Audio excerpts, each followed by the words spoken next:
Thanks for the download. If you enjoy what we're doing and want to help spread the word, then please take a few minutes to like this episode on Spotify, iTunes or YouTube. It'd also be great if you could subscribe to our YouTube channel or even take a few minutes to write a 5-star review on Apple Podcasts or on whatever platform you're listening on, as this is the best way of bringing it to new listeners. If you want to support the pod, the best way to do this is via the Buy Me a Coffee link in the show notes, and I'm grateful for recent contributors helping to keep the production costs to the minimum. The guest today is Scotty Darroch, and on this pod we talk to him about his challenging upbringing and decision to join the Royal Logistics Corps at the age of 18, primarily to stop his life descending into chaos. He discusses his military roles, the impact of mental health issues on his service, and his involvement in the Invictus Games, highlighting its significance for recovery through sport.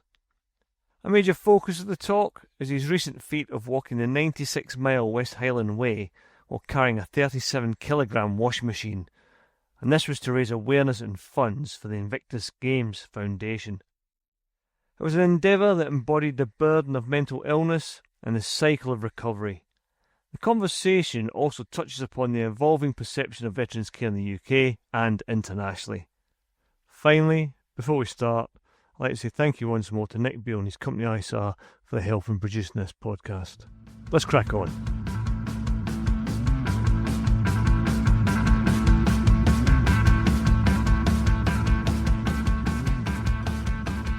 So, Scotty, thank you for coming on the podcast. And before we start your story, what we try to ask our guests is a little bit about their military career. What made them join the army? What made you enlist? Why you chose the RLC? So, over to you, Scotty. Why did you join the army? And why the RLC? Hi, guys, and thank you very much for having us on. Joining the military was like a last shot saloon for me. I was a bit of... had quite a bad child upbringing, and shortcomings of it. I was getting into a lot of trouble in and out of juvenile detention centres, and it was either join the army or probably spend the rest of my days in jail. So I had quite a hectic and busy upbringing. From the age of 4, I was diagnosed with hyperactivity or ADHD, and I was sent away to child weekend facilities for my mum and dad to have a break when I was 4-year-old. At 12-year-old, I was a minute away from being a statistic. In Lockerbie, the plane disaster. My father picked me up at 7:02, and as we were driving out of Lockerbie, the fuselage just missed us on the A76, I believe, and then it took out the 11 houses there in Sherwood Crescent. And going back to see all that when I was 12-year-old, seeing people falling from sky, bits and bobs, wasn't great. And then I got sexually molested by a so-called childhood friend when I was a family friend, when I was 14. So I started to rebel against the system pretty badly, pushing the boundaries to a lot of things, and I got done with juvenile ABH and done for arson, and I was put away into juvenile detention for a period, and it was a gentleman called Jock Davidson from Dumfries Rugby Club, because I was always keen into the rugby. He betted me 50 quid. He says, "Young Darroch, what I want you to do is, if you can come back here after your basic training in your uniform, I'll give you 50 quid. And it was the best 50 quid I've ever earned in my life. Was he quite an influential man in your life? I would say a little bit. He was definitely a man that I respected, because I didn't have much of... my father was disabled. He was an ex-miner, Victorian sort of upbringing. So again, if you got whacked for doing something right and you got a double whack for doing something wrong. So it was, I kind of pushed away from him, and then I went kind of veered towards other people. And Jock was certainly one of those characters from the rugby club that I went towards. And he was a man of his word, and there was £50 sitting at the end of the bar when I went in with my number 2 uniform on. And to get back to your other question there, Kev, why the RLC? My cousin Bruce, he joined the RCT, and as you know, the RLC was formed then in 93, I believe it was, and it was just at the end of 94 I went to the careers office, and I joined up then to the Royal Logistic Corps in February of 1995. And again, that was because he told me to get a trade behind me, try and get some qualifications. So if the proverbial hit the fan, I could walk out into Civvy Street and get myself a driving job, and then I would be okay. So that's why I decided to join the RLC. How old was you when you joined the army then? Just turned 18. How did you find basic training then? Obviously, with your earlier life and the discipline and the constraints of basic training as well.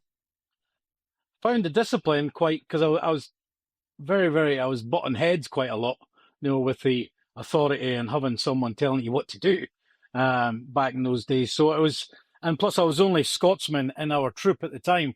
So when it comes to the rugby and that, I was, again, being a bit of a loudmouth, and I got beasted quite a lot.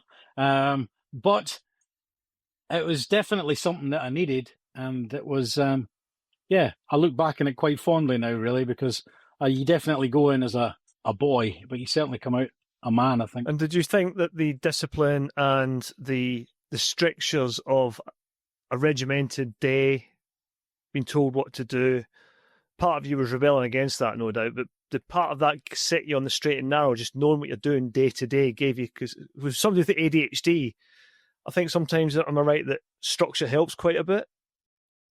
Absolutely. It's having that, exactly your goals for that week, month, year, in a way.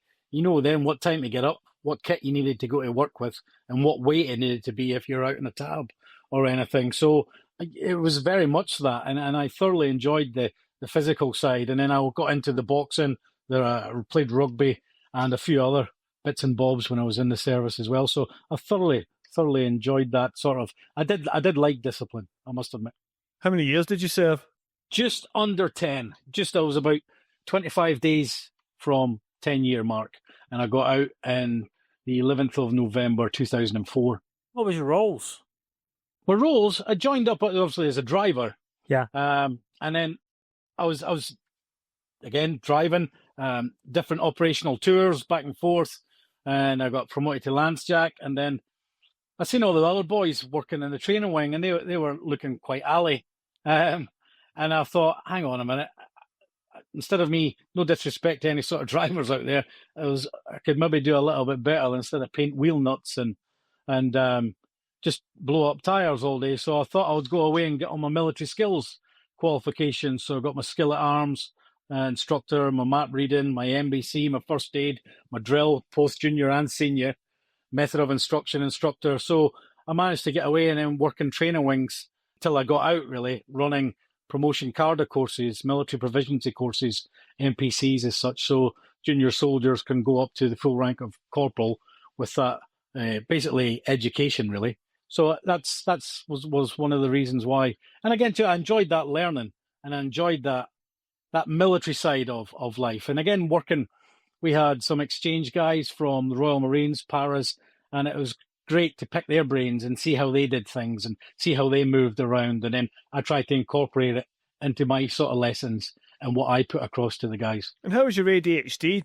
during this time? Because you're obviously taking in a lot of information there, getting qualified in a lot of subjects. Did it park to one side, or was it something you always had to fight against? But we're having hyperactivity, it's like you're like a Duracell battery. You're buzzing sort of thing.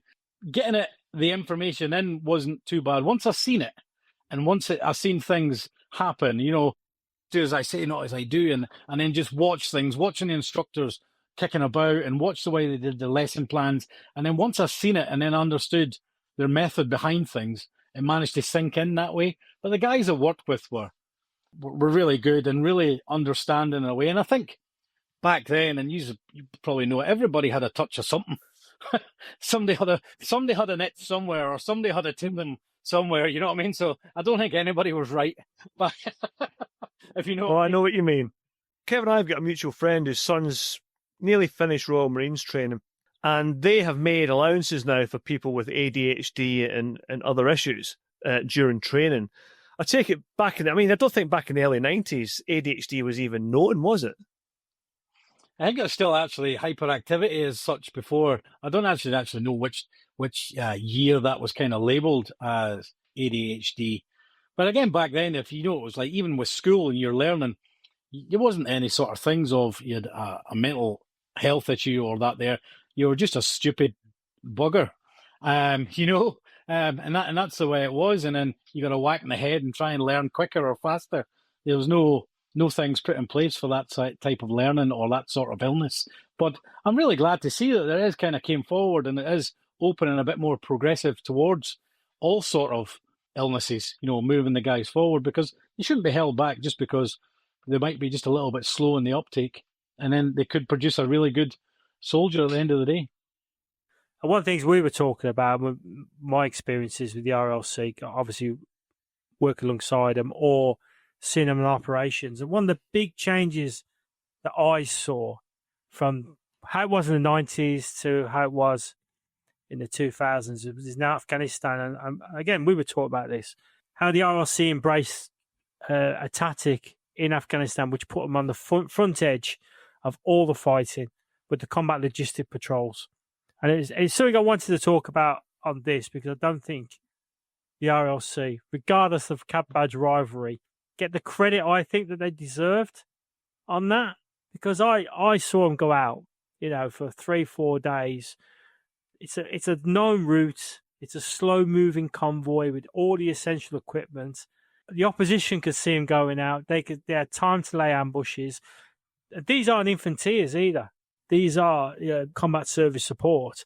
You get a basic training, you get a little bit more, but you're not infantry. And they went out there and they were fearsome. And they got on with it. They had contacts every single day and all the rest of it. And they did outstanding work.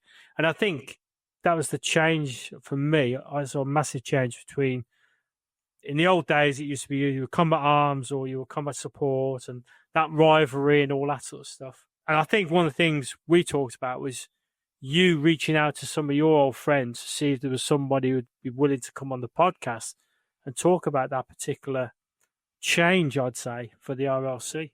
Yeah, absolutely. And thanks very much for touching on that. Even though I never went out into Afghanistan, we were just chatting again before Fergie came on there. CLPs, if you look back, decades and decades, centuries, have been ongoing, from moving munitions, water, personnel, any sort of heavy machinery up to the front line. That has been happening from horseback to vehicles, and it's been through years and years and years. It's just got a different term. And as you said, getting the guys to the front line, I've known a lot great guys who have absolutely, as you said, they get absolutely hammered because they're a slow-moving target. They're just a big magnet. And they get absolutely rattled. And I know they've got a little bit of air supremacy or dominance, but again, too, people can lie in wait. They know which route you're taking. They know how fast the vehicles are moving. And these guys and girls are driving these heavy vehicles, knowing that they're going to get smacked at some stage. And they do that day in, day out. And I think that's admirable to them. They're fantastic for getting that done. And as you said, some of the guys go away and get some training, and they do quite a bit of an advanced training, or even some of the stuff in Brecon or moving forward. But not all of them are trained to that sort of level. But they are the young men and women. Again, too, when your vehicle gets hit, whoever's on top cover, they're actually putting the lead down like anybody else, and they're receiving it back as well. So I think they definitely need a lot more credit. And thanks very much for bringing that up. Yeah, I think Afghanistan changed the mood music on a lot of things, Scotty, from out of area operations only being the preserve of the parachute regiment and the Royal Marines. It was line infantry and the old county regiments were starting to get dragged in, the guards again. Afghanistan in many ways was a leveller. But if you could get somebody for me and Kev to interview, it would be fantastic to get them on to discuss CLPs in Afghan. Absolutely. As I said, I'll definitely reach out to guaranteed some of the boys and girls will come on and tell you all about it. Right. About a couple of months ago, a mutual friend of ours, Chris, got in touch with me. Hadn't heard from him for a few years. And he saw the podcast website on LinkedIn, and he got in touch and he went, mate, we're not seeing each other for a good few years, you and Kev. I heard the podcast. Would you like to come on the West Highland Way with this lunatic who's going to be carrying a washing machine? And I had to get him to repeat it back, because why would you want to walk the West Highland Way with a washing machine? So me and Kev turned up. We did 3 days of your week-long tab up the Highlands of Scotland with that washing machine on your back. And it was all in aid of the Invictus Games. And before I actually get onto that, what was quite funny is Kev was talking about cap badge rivalry. I think it's always amazing how you can meet another soldier, regardless of cap badge, and within about half a dozen hours, it's like your old mates, and you're taking the piss out of each other. You know what I mean? It's just weird, wasn't it? Within 6 hours or so, it was like we're old mates, wasn't it? Yeah, it was fantastic, and it was fantastic to have you guys come up, and not just to come and support me, but support Chris and the team from Level Peaks. And as you said, you came up on the first, it was the second, third, and fourth day of some of the most difficult terrain I've probably ever walked across. Never mind carrying a washing machine. And if people are just listening in, it was I decided to come up with this task of walking the West Highland Way of 96 miles, 154 kilometres, carrying a washing machine on my back. The washing machine weighed in at 37 kilograms, and we had a specialist frame to help me carry in it. And it was in aid of the Invictus Games Foundation. So that's the charity element behind the actual Invictus Games. So why the washing machine? As I was asked about 300 times on the West Highland Way. Well, we're having a mental illness. It's a big heavy burden that we seem to carry on our backs on a daily basis. Anybody that's going through and having some sort of trauma or anything going on in their life, it's awkward, annoying, and really a burden. So carrying a big heavy item such as a washing machine kind of shows that there's a lot of effort taken just to start moving a few feet. It's also as well as a start of a cycle. When you get any sort of training or help or therapy, you've got to start at the beginning and go on a cycle, and hopefully you can come out better and a little bit brighter at the other end. Something similar to the washing machine, the actual, you put a load in at the start, get it spinning around, separate some of the dirt, the oils or whatever, and then hopefully it comes out a lot better and cleaner at the other end. But there's no harm in putting that load back in again and spinning it around and asking for the right help. And it's about getting that right help and support. And I couldn't have done that without the help and support from Chris and his team. I couldn't have done that with the help and support from you guys coming up there. Even without carrying a wash machine, a lot of people, it was quite gnarly in some stations, some places. If people are listening and going, a washing machine, I was swinging off trees like an orangutan. I was trying to duck under trees, the ones that Kev didn't call out, and used to hit the top of the washing machine and using hands, feet, crawling, scrambling, climbing, walking over streams and rocks and boulders. People would think you're mad if you talk about it, but it's something that we did, and we achieved our goal. And it was fantastic to have you along. No, it was amazing, mate. And how did you get involved in Invictus Games? Because you were a competitor at one, but a few years ago, weren't you? Sure. Yep. Applied for the first games when they first came out. Well, I first got diagnosed. Sorry, we'll go back. I first got diagnosed in 2013 in combat stress, and then the first games came out in 2014, which was the inaugural Invictus Games that Prince Harry decided to launch. And I put my name forward for it, and I was about 2 months into the process, and it was all just new to me. One, putting your hand up and saying that you've got an issue, and two, other people knowing about it. And I wasn't ready to go, and nobody ever knew the sort of success that the Invictus Games would be. And I didn't want to put my face on TV. I didn't want people to know about it too much. So I withdrew from that. And then I seen the success and what the sort of benefits the guys and girls were getting from using sport as a method of recovery. So I went on to, it was 2015, I applied for the US Air Force trials, and that was in Vegas. So going back as a drink and drug dependent to Las Vegas wasn't probably the best choice in the world, but I managed to get through that. And then back into the sport, and athletics was a big thing for me through the years, and discus. So I came back with some gold medals from that for throwing the discus and shot putting and running. Believe it or not, for a big guy, I can move quite quick. So I thought, hang on, I'm doing all right at this, and I've started to see a lot more benefit. It's not all about medication and sitting in a room. I was trying to get out there and try and push yourself and use that sport as fitness, because as you know, some things when we leave the military, we kind of forget that fitness aspect behind.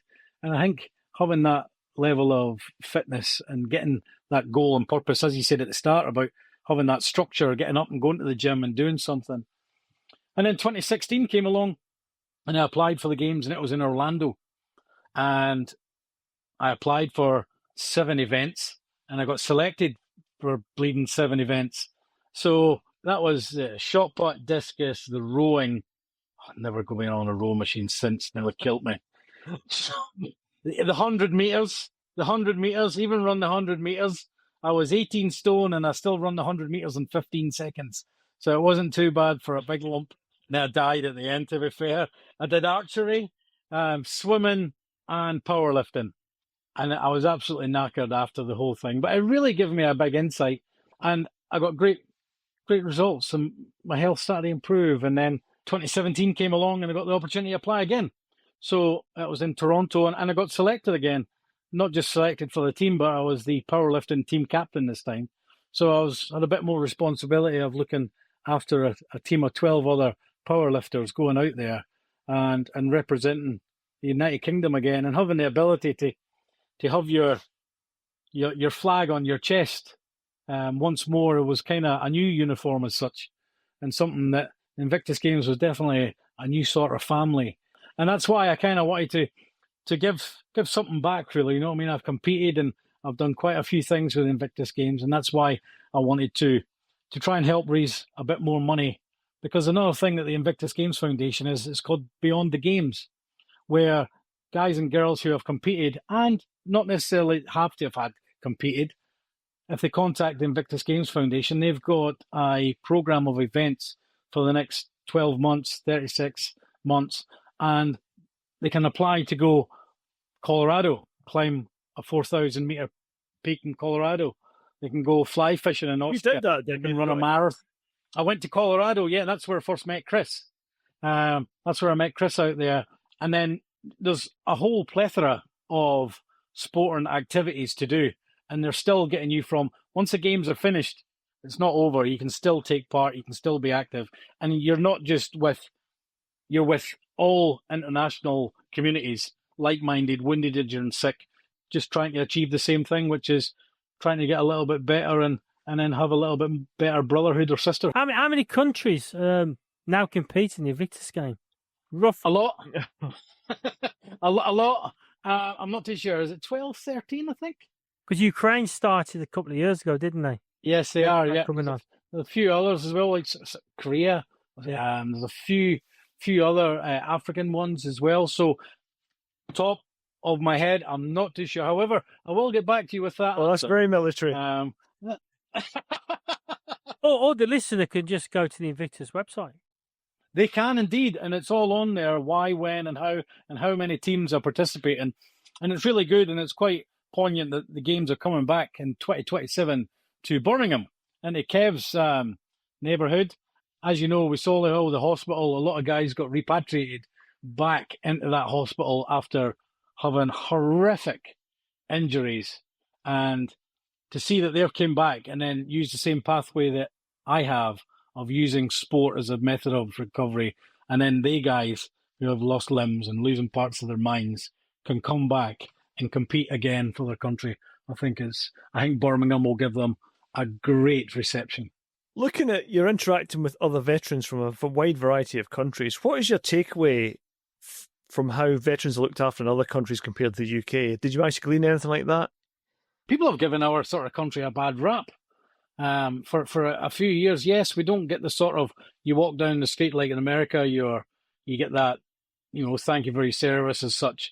But again, I don't think we would want that in a way, because patronising, and it's not patronising. I think people are quite genuine in a way, but I think for having the sort of veterans care and political, don't want to get into politics too much, but I think we're looked after good. I think we are looking good. And I think now with Big Al Cairns now and the Veterans MP, ex-SBS guy, I think he'll bring it forward leaps and bounds. And he's actually brought a few things in with Valor and other bits and bobs. So I think with him at the helm, it's going to move on to do great things. He's also an MP in Birmingham as well. So hopefully he might be able to join some of this together to support, obviously. And also, I've never been to Invictus Games, so it's coming to Birmingham. So this is a great opportunity for me because I've never done it. It's never been a place where I've seen it. It's never been close to me. But I think this is an opportunity for people who haven't got the injuries but can still go and support it, and as many veterans as possible.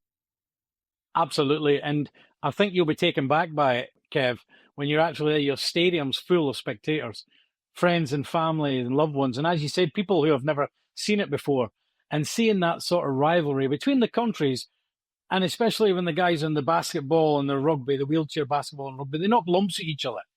And they fall over and they pick up each other at the end. And it's absolutely the way that it is. You know, you're there to compete, one, against yourself, and two, against your opponent. But at the end of it, you shake hands because we've all worn a uniform. So it doesn't matter which country we come from. It doesn't matter which unit we've been in. We're all there for one goal, and it's one, to get better and use sport as that method of recovery.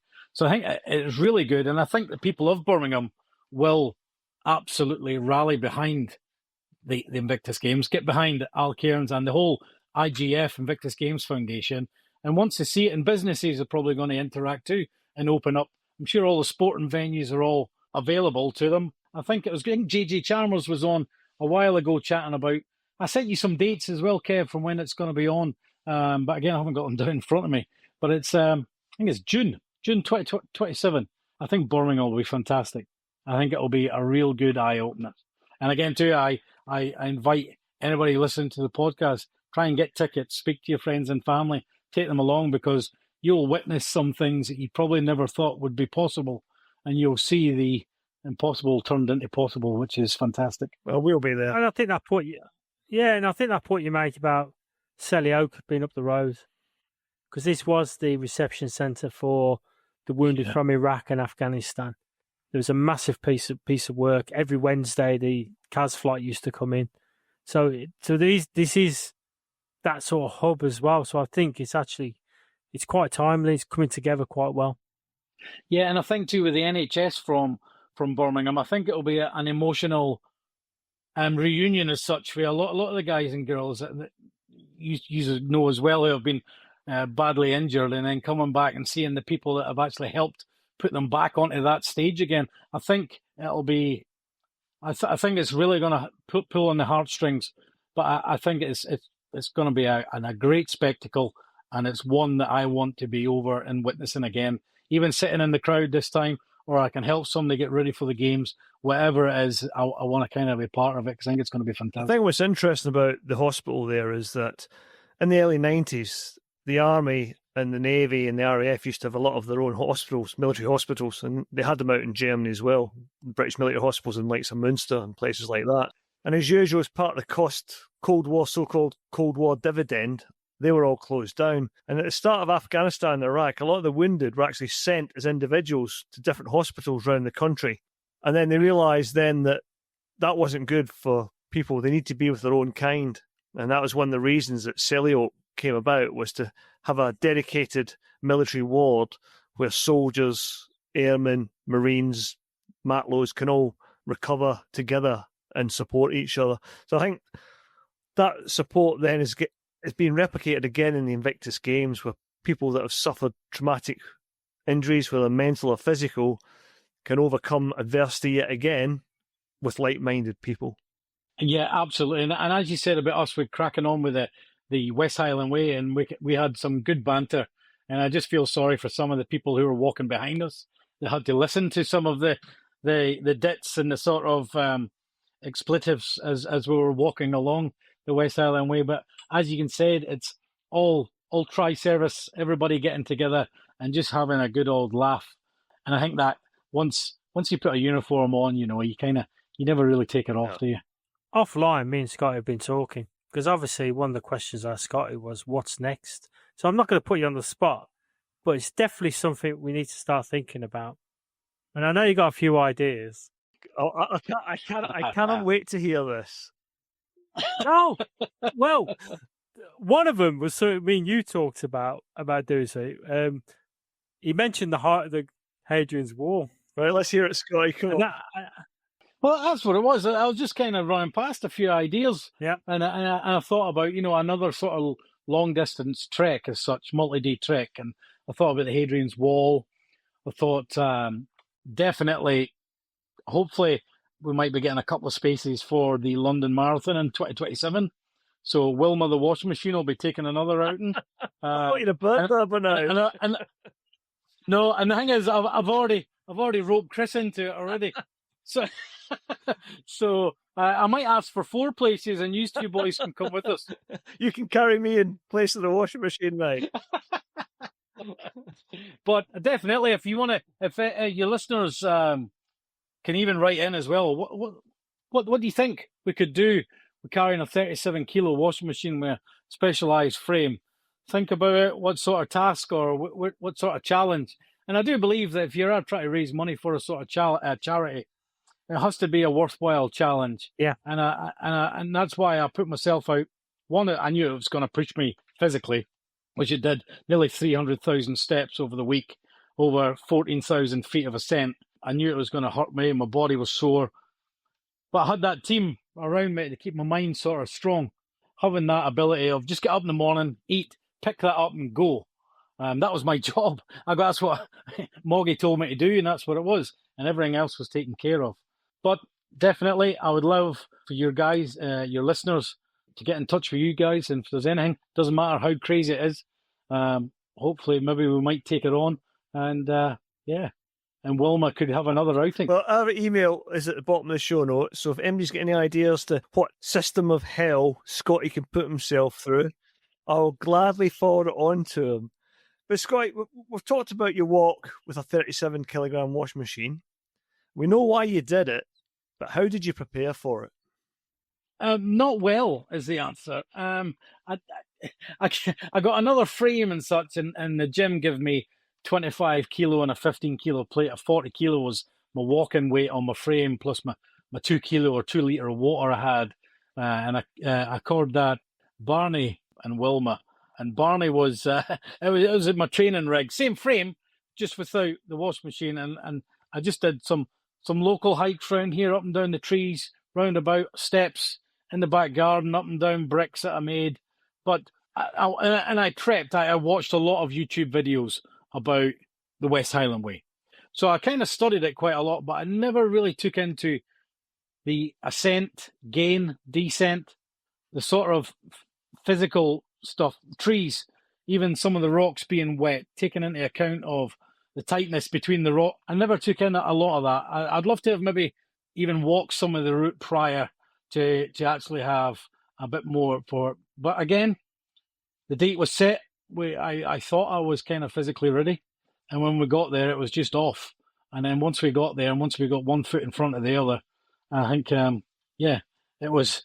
But every night I got back, and then once I was speaking to my wife, sometimes it used to come out. I think I've bitten off more than I can chew. You did it well. But I didn't hit it well at all. It was I was sweating out of places I shouldn't be sweating. The weather was unbelievable for Scotland at that time of year, though. I mean, it was scorching, wasn't it? It was absolutely scorching. It was up to 26 some days we were there, and the water was running off us. But in hindsight, I don't think we could have done it in any other sort of weather days, especially over those rocks or the trees. We're swinging onto the trees and trying to traverse underneath them. I think one slip with that, I was maybe into the lock myself, or we could have damaged the frame or damaged myself. But we kind of took the heat and we got plenty of water and we were supported well. We kind of done it. What sort of injuries did you pick up along the way? I mean, I'm not talking about twisted ankles because otherwise you wouldn't have completed, but I know you had some nasty Bergen rubbing. But what sort of injuries did you pick up? How did you deal with them? And how did your support help you get through it all?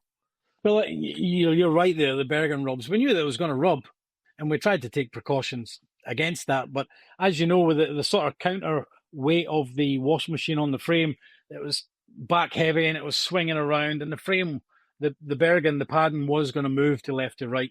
And especially traversing that side of the Loch Lomond where we were on a grading where the back end was heading down to the loch, it was putting a lot of pressure onto the left-hand hip.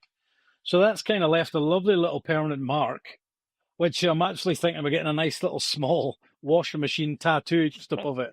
My wife doesn't want the name Wilma put on it for some reason, but so it's left a couple of little marks there. Still, my tootsies were okay because anybody who has or gets blisters on that walk, they shouldn't be walking at all.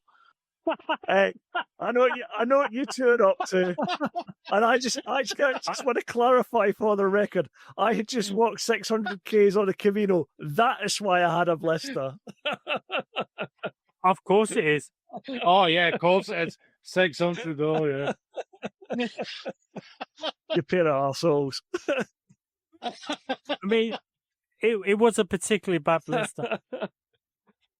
To be honest, I'm really surprised he didn't get airlifted out, to be fair, because the amount of whinging coming from him, it was unbelievable. But it's not all about you. Yeah, thank you. Can we get back to you? So, but nothing in comparison to yourself, your injuries. But I just said the shoulders were a bit sore. Other than that, and again, Moggy had a great compression boots. We'd done a lot of rehab at night, so we had compression boots. We were in the cold water when we can. We were people who were getting blisters drained, got them drained. I was getting the side redressed, iodine patches on it, keeping it clean and tidy. Moggy did the best to tape it up. But as you know, you guys were lifting it on and off as well. Once that got back on into place, it was just tearing whatever sort of protection was there. So it was just Vaseline it up and just crack on. Just as Chris said as well, 1 foot in front of the other. Just watch out for the low tree. What was your lowest point? The lowest point would have been, I think, coming up to we just finished over in Glencoe. We just did the 9 miles from Glencoe, or the King's House, up over to Kinlochleven.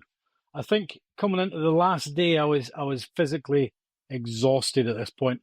The heat and everything, and I was kind of chin strapped then a little bit. And another good friend of mine, he was in the Invictus Games as well. Gus, he came along. He came up, drove all the way up. He's an ex Royal Marine, so he wears dresses as well. So he was he drove all the way up, and he did the second last and the last day. He walked along with us as well, which was a great support. And I was absolutely knackered at that stage. That last night, being into the accommodation, I wasn't feeling well. I was starting to get a little bit, I don't know, a bad tummy. Moggy was a little bit concerned, so we're pumping the fluids in and stuff. Then the next morning, I didn't fancy eating much at all, and they were just trying to fire everything into me. And then we managed just to set off, get up the other hill from Kinlochleven up onto the top. And then once we started to see the finish line, it was just one of them. You could see the finish line. You could see actually Fort William, but it was getting further and further away. I was like, what's happening here? Come on. And then it was really good. 2 miles out from the end, 2.5 miles out, my wife met us on the trail, and Joanne came up, and we managed to we all walked in together. The girls came back up from Level Peaks, Ellie and Charmaine, Chris, Dawn, and Moggy, and we all walked in together. And Moggy's parents came up as well from their house in Ayr, so they came up as well. So it was absolutely fantastic with a right good team walking in all the way into the finish line. And a lot of the guys who met us on the trail were waiting at the finish line. So it was an absolutely massive pickup from about 300 metres to the finish line. We could hear these roars and cheers, and it was fantastic to get to that finish line and just put the damn thing down. And those supporters you mentioned, you had some great interaction with people walking along the trail who donated money either via the phone or they handed you cash. And I could see when you're talking to these people, your enthusiasm for what you were doing coming out. And you were a great ambassador for what you were doing, mate. You were patient, you were articulate. And I think that did an awful lot for your cause, the way you interacted with those people. Thank you. It's again, the bottom line was to try and raise more awareness and support for the Invictus Games Foundation. Regardless of what happens with the washing machine, if we're stuck on day 6, and we had to just get across. I couldn't be anything else other than, as you said, because I'm passionate about it. I advocate for the Invictus Games. I'm proud to be associated with the Invictus Games. I think people sometimes, as he said, there's a lot of people still don't know about the Invictus Games and what the games and the foundation do. So spending only a couple of minutes of your day just to sit down and talk to someone and give them your time, I think that's what we're about as well. You know what I mean? It's, again, too, with hearts and minds and speaking to people. We've done that for many years. As you said, people were very, very generous along the way. They were dropping in money. And as you guys know, a lot of people were handing in some money, and we transferred that into the account later on that night. And people were scanning the washing machine as we were going. And I think, yeah, it was really good. And it was very, very humbling. Very, very humbling as well for the level of support and the slap on the back, and then some of the phrases that we heard, going, that can't be, surely not. Is that that's a washing machine? What Is it empty? Is it empty? Yeah. Well, when I stop in a wee minute to try and pick it up, that was another good one. Or yeah, can I put my socks in there, or can I put my smalls in it? So it was good. So yeah, it'll be interesting. I'm actually going over to visit Chris and the team tomorrow, and it'll be nice to see Wilma again, and just to see how she's getting on, and hopefully it won't be lifted for another year. So. Brilliant. It's also worth mentioning that there is footage of you doing the walk, because there was a number of people that did footage as well, and I can't remember. Rock and Roll Rambler, the Northern Irish lad. Rock and Roll Rambler, yeah. So if you go on YouTube, you can actually see some of the phases that you were involved in. Yeah, great point there. And there was a guy as well that he was the guy called Gordon. He's a PE teacher, and they call him the Red Man Walking. And I looked at all his videos on YouTube prior to doing the West Highland Way. And as I said, he's a PE teacher from primary schools, and he loves going into the mountains. And I watched him for hours and hours and hours. And my wife she could probably know him better than he knows himself. And every night I was saying, right, that's day 2 done. He was in messages of encouragement and support. And he was sending me videos, right, watch out for this bridge here, look out for this, and do this, and just be careful of this part. And his knowledge and the expertise was fantastic. And again, 5 miles from the finish line, we stopped just for a bit of as you know, we had a bit of a shoulder stretch. And we just seen this red-dressed man coming over the horizon. And Chris went, that can't be your man, is it? I said, it was. He drove all the way up from Falkirk, did a video at the start, documented about why the games went on, came up, met us, walked in with us, and produced a 15, 17-minute long video about me carrying a washing machine along the West Highland Way. And as you said, the Rock and Roll Rambler, G from Red Man Walking, and there's a few others. I went online to the West Highland Way official page, and there's nearly 1,000 likes in it. There's 800 odd views on the Red Man Walking channel. There's over 1,000 views on the Rock and Roll Rambler.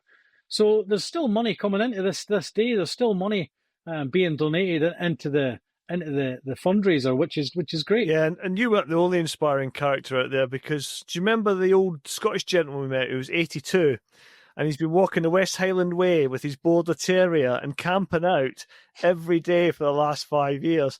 And I was just looking at him thinking, that's my bar. The washing machine's beyond me, mate. But if I can continue walking into my 80s, I mean, he's an inspiration, that fellow, isn't he?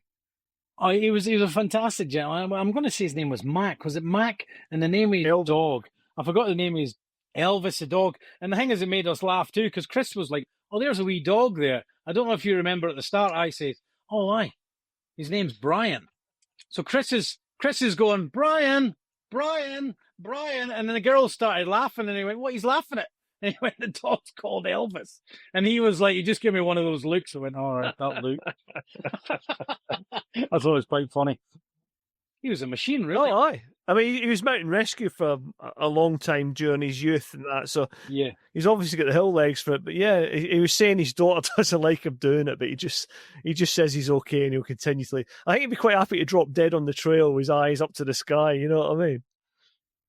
I think he'd love that. And we seen him in Kinlochleven. He was getting up at 4 o'clock. He wasn't setting off at 8 or 9 when we set off. He was getting up at 4 with the dog to get up and beat the sun and get up over the ridge and that, and then tab down to Fort William. But he was saying, and my wife will meet him at the other end and stuff. And I went, fair play to that gentleman there. He was, if that's somebody to look Absolutely. up to. And, you know what I mean? If I could even get to near that sort of level, I thought, phenomenal. Fair play to him. And the wee dog did great too. It was the fact he was in a tent. I wouldn't have been able to get up next day. I would be like an orthopedic chair I'd be lying in. I'd be in some shape trying to get off the ground. He was fantastic. And there was lots of others, you know, there was all ages and abilities on that. Yeah. And it's a challenging hike, you know, 96 miles. It's quite a hard hike on its own, especially carrying your kit and your gear. I know that a lot of people had baggage transfer where their gear could be moved forward to one location to the next, but you're still carrying, especially in that, with that heat, there was a lot of water on board with a lot of people. No, absolutely. I'll tell you what, if you have a blister on your foot, horrendous. What? Hey, walk a mile in my shoes, you pair of clowns. I tell you what, your shoes is like a size 3 pair of Clarks with Velcro on the front. That's what it is. Right. We're gonna move on to the next question before you pair start laying into me even more. Kevin, be nice. So, Scotty, big question. How much have we raised so far? And can people still donate to your charity? They certainly can. And funny enough, the original target was £5,000. And that's a lot of money, and that'll go a long way. But as of this morning, we were at £11,700. Right. In the good. And people can still go on to whatever search engine they use and just type in Enthuse, ENTHUSE, and then type in Scotty, SCOTTY. The fundraising page will come up there. The story of why I decided to come up with this great idea, and the story behind the Invictus Games. And yeah, if people can go into the Invictus Games Foundation as well, they can just log in there, go into the news tab, click on it, and then you'll see Scotty's West Highland Way adventure, and then you can just follow the links there. But yeah, I think we're going to keep this open, because I don't think we should close it, and I think Chris is in the same. People are still donating in, and people are still just hearing about this now, so I think it would be a shame really to close it when people still genuinely want to donate. Yeah, this podcast will be going out early July. So hopefully our generous listeners will be hearing this, and I'll put links in the show notes as well, Scotty, that they can just easily go and click on the link. So all the listeners out there, I know you're a bunch of generous people. Dead easy. Go to the show notes, click on the show notes. And like I say, I think if they look at the YouTube footage, they'll see the challenge. And I think that's the inspiring part, because if you couldn't be there on the day, you'll see the challenge, you'll see this. Watching someone with a washing machine is unusual. Or as it was called, the fridge by Colin on numerous occasions. I learned to stay out of potential punching range. No idea why. I just got in my head. As Scotty said, it's not Carry the fridge. Listen, I was in so much pain from that blister. I could only think of getting my feet in the fridge. That's what it is, I thought, yeah, that lake's looking nice. If he calls it a fridge one more time, Kev, he's going in the water. As usual, we always finish off with Desert Island Dits, in which the guest choice a book, film, and luxury item. And obviously the luxury item on this one won't be a washing machine. So, Scotty, what have you chosen? The book choice, it's a book I read a good few years ago, and it's a book by Like Him, Love Him, Hate Him, Lance Armstrong. And it's called It's Not About the Bike. And it's about him going through his chronicles with his battle with testicular cancer, and how he returned back into professional cycling. And what it's brutal in a way when you understand on things that have happened through the years with him coming out with the drugs and everything else. But back then, if you look at it, it was like an even playing field when back in the 80s and early 90s. I think everybody was on it back then. But I think it was just the way that he kind of conducted himself. But you don't realise that he had testicular cancer, lung cancer, and brain cancer.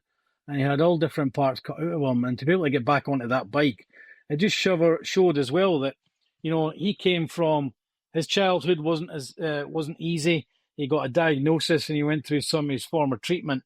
And then using that level of sport as his method of recovery, it kind of hit on me a little bit of, using that mind as a tool, trying to be a powerful source to get back on the saddle, pardon the pun, and what he did since then has been fantastic.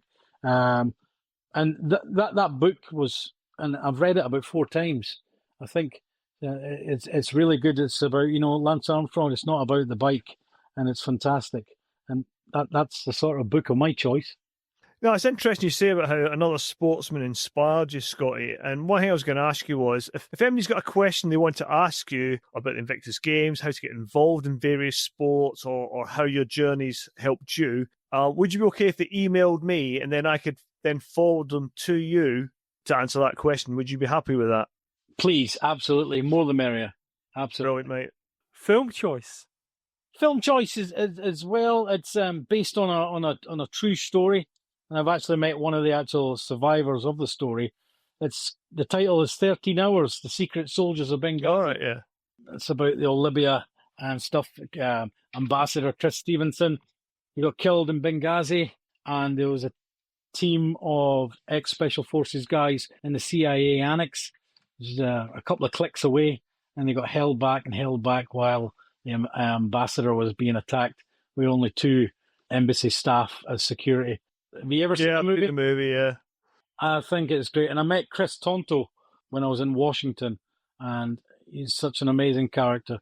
And what those guys did to get there and try and rescue the ambassador, and unfortunately the ambassador passed away, and another gentleman called communications called Sean, he passed away, but the actual fight that they guys took until they got reinforcements to come in so many hours, and a few of the guys tragically died when they're out there, and a lot of them have had massive injuries. But that movie is absolutely fantastic, and I must admit, I've watched that many times too, and I think it just hits back on the brutality of conflict, really, from getting there to getting involved. You do as your training dictates, fighting the enemy of the ground, coming back, picking up the pieces as such, and trying to move on with your sort of life.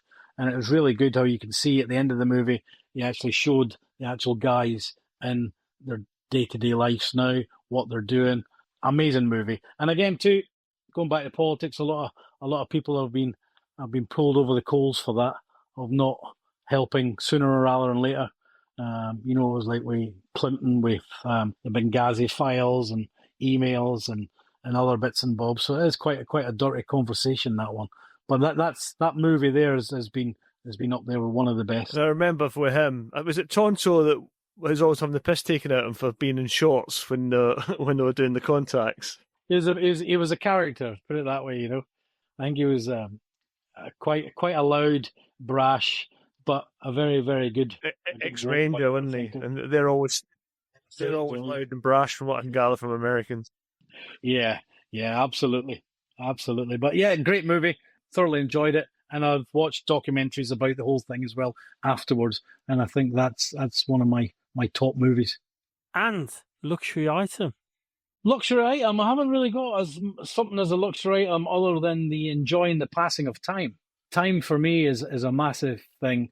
I look at time on a daily basis, from my time on my phone, my date and time, so that it's when things kind of go bad, I can look at a clock and understand that I'm not back where I was many years ago. I'm actually here now. So a luxury item is something quite simple, of looking at a watch and a clock to see where I am now. For me, that's priceless. Is every day a victory for you, Scotty? Yes, absolutely. Because I've been in some really, really dark places, mate. I know I haven't touched on it here, but that's I've attempted to take my own life twice. A lot of alcohol dependency, heroin, cocaine, just to deal with the noises and images, mate. So I've been through a hell of a lot, and to try and blank out the things, I've had over 30 recorded concussions. I've actually got frontal lobe damage here on the brain as well. So every day is a victory, absolutely. When I wake up as well, and we chatted about it at the start of the podcast there about needing that structure and purpose and goal, and doing things like this. Coming on here is great, because it's a good look forward, and having the challenge, a physical challenge and a mental challenge of picking up the wash machine and carrying it a long distance. It's definitely needed. But having that thing of time, and that's luxury for me. People can say, oh, fancy cars or nice big houses, but just to look at my wrist to see that I'm in this place now and I'm not where I was is massive. Well, thanks for your honesty there, mate. I know it's not easy to discuss these things, but I think a lot of stuff you've said tonight will be helpful to people. So I, for one, appreciate your honest approach there and your offer of help to people who, I'll repeat again, if they want any questions for Scotty or want to ask Scotty what they can do to help themselves, send the question in to theunconventionalsoldier@gmail.com and I'll forward it to Scotty. Kev, what's your choice of book? Well, I was going to ask you. Oh, okay, that's I like that. So I just want to say, that's very polite of you, mate. Thank you. How to patch up blisters. It's actually well, I was 60 recently, and I know you're looking at me now going, bloody hell, mate, no way. My dirty secret is when I tried to join the RAF, and I went in and I was colourblind, and they basically said, go out the door, turn right, next door's the Army recruiting office. So I went down and I ended up joining the Army. But the reason I wanted to join the RAF was since the 70s, I was always fascinated by Bomber Command, and I read a book called Bomber Berlin Dayton, which tells a story of a bomber raid on a German town from every perspective, from the crews to the night fighter pilots that were against them to the German civilian population. And that fired up my interest. So for my 60th birthday, Vicky, my lady, got me a Lancaster bomber taxiing experience. So I went down to East Kirby Airfield, and there's an aircraft there that's being restored at the minute, an ongoing project, and it's called Just Jane. You had a briefing in the morning, then you were taken in the afternoon, and you're given a tour around the Lancaster. And then I was lucky enough to get a position in the bomb aimer's front nose area, and it taxied out, and they revved up those 4 Merlin engines. And I just sat there, and that skin of that aircraft is about 3 mil thick. And I just thought of those guys who, they volunteered for the RAF, then they volunteered for Bomber Command, because you couldn't be posted into Bomber Command. It was a voluntary role, and 55,000 of them were killed, captured, or wounded out of, I think it was 110,000. They had a worse survival rate than the First World War, and they had to do 30 tours. Some of them did a lot more than that, but if they had when we talk about mental health all through this conversation, if they had a mental health issue and they had a breakdown or they couldn't continue for whatever reason, there was no mercy shown on them. The record book was stamped as LMF, low moral fibre, and they were taken off. Some station commanders were more sympathetic than others, but some could be harsh.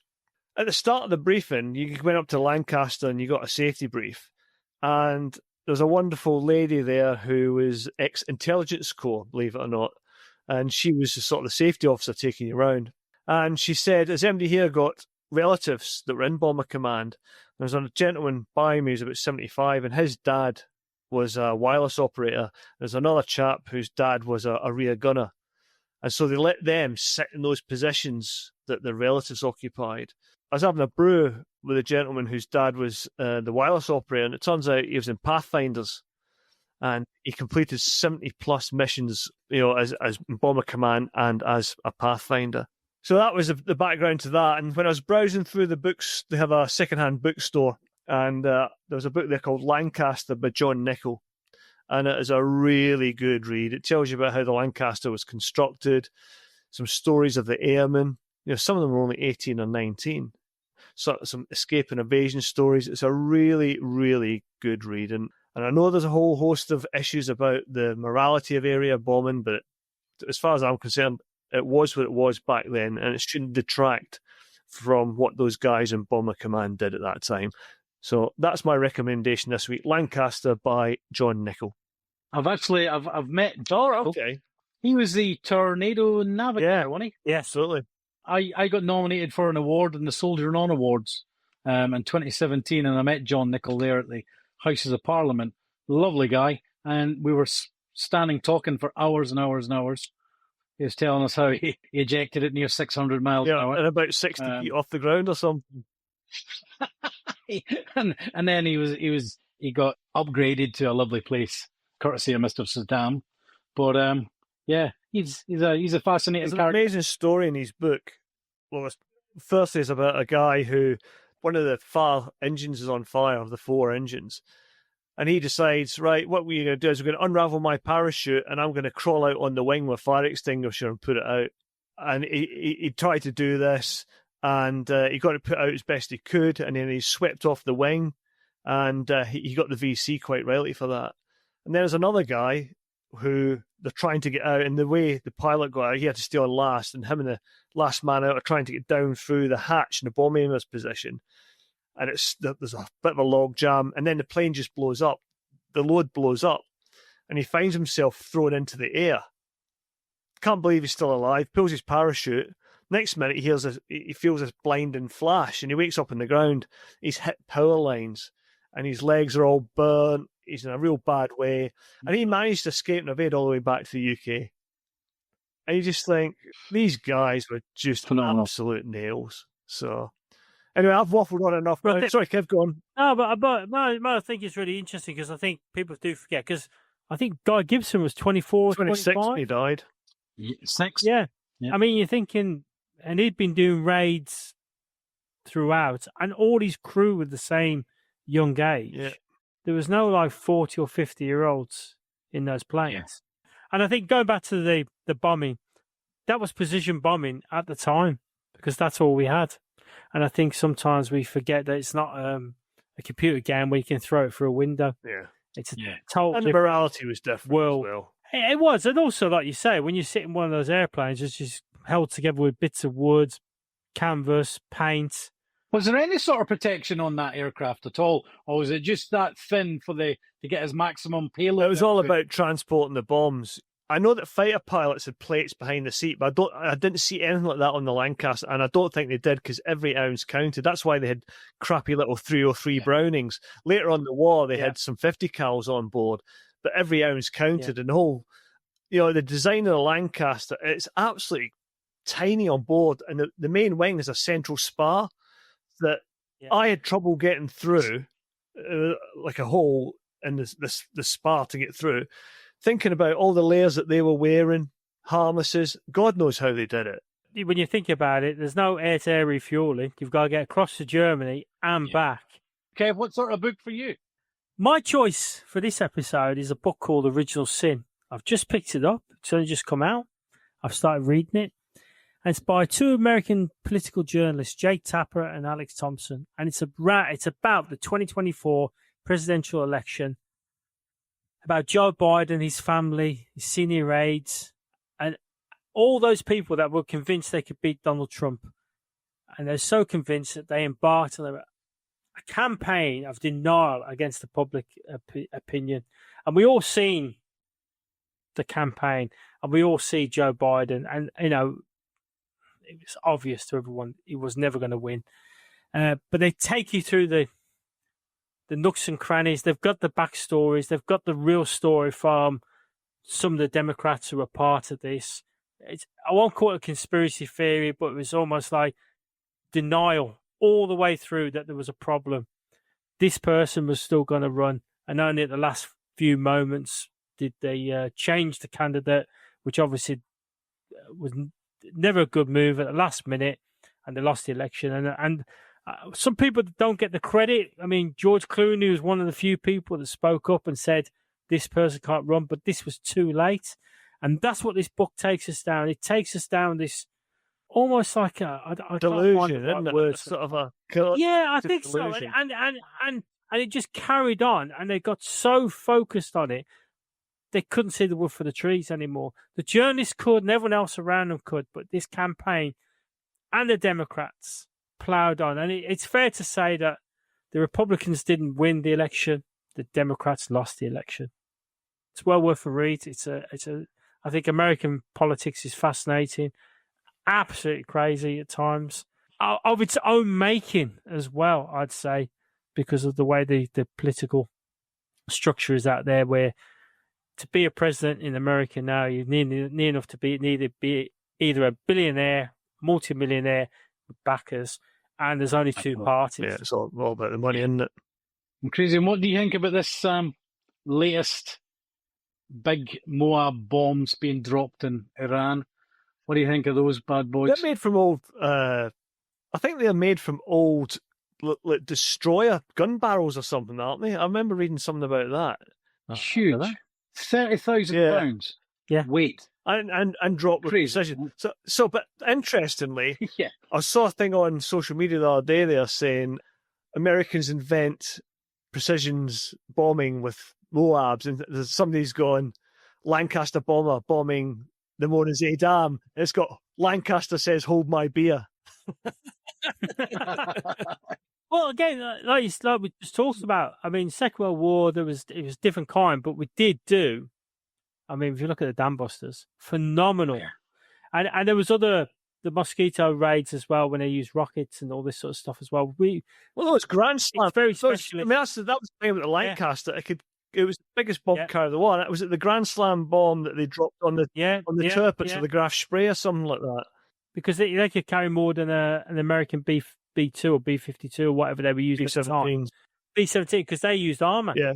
Because they had loads of 50 cal guns all over the place. 50 cal guns. So actually, the Lancaster was like you say, it carried the biggest load during the Second World War. Yeah. What was the navigator of the bombardier on the Lancaster? What was the name of the thing? The map reading, was it the Spectrum? Or what was the aiming device thing? I can't remember what the British one was, but it was the Americans had the Norden bomb sight, didn't they? That was supposed to be able to drop a bomb in a pickle barrel. But if you read this book with John Nichol, there's all sorts of technical navigational beams that the G, oboe, all stuff. It was really a lot more technically advanced than you think. Yeah, they were flying along signal lines, weren't they? And there's a ground radar called HS2, and I'm sure they said that was still in use about 25 years after the war, a ground mapping radar. That's it for another episode. Scotty, thanks for coming on, mate. You're a very inspirational man. I thoroughly enjoyed walking with you. It was a privilege. And thanks again for coming on the podcast and being so honest and willing to help people as best you can. No, thank you very much. And again, too, I just want to touch base for yourself, Kev. Thanks very much. And we had such a great time, and I enjoyed your company. And moving forward, mate, we'll definitely catch a beer sometimes and listen to your Dits again in the future. Brilliant, mate. Thanks to our guests for coming to the podcast, and to you, the listener, for your continued support and suggestions. Please keep them coming, and our email and social media links are at the bottom of the show notes. You can find all the usual suspects, including Instagram, Facebook, YouTube, and Twitter. And you've downloaded from iTunes and like the podcast. It'd be great if you could leave us a review there or anywhere you get your podcasts from. And finally, thanks again to Nick Beale for his continuing help and offering technical support through his company ISAR. And we'll see you next time on The Unconventional Soldier.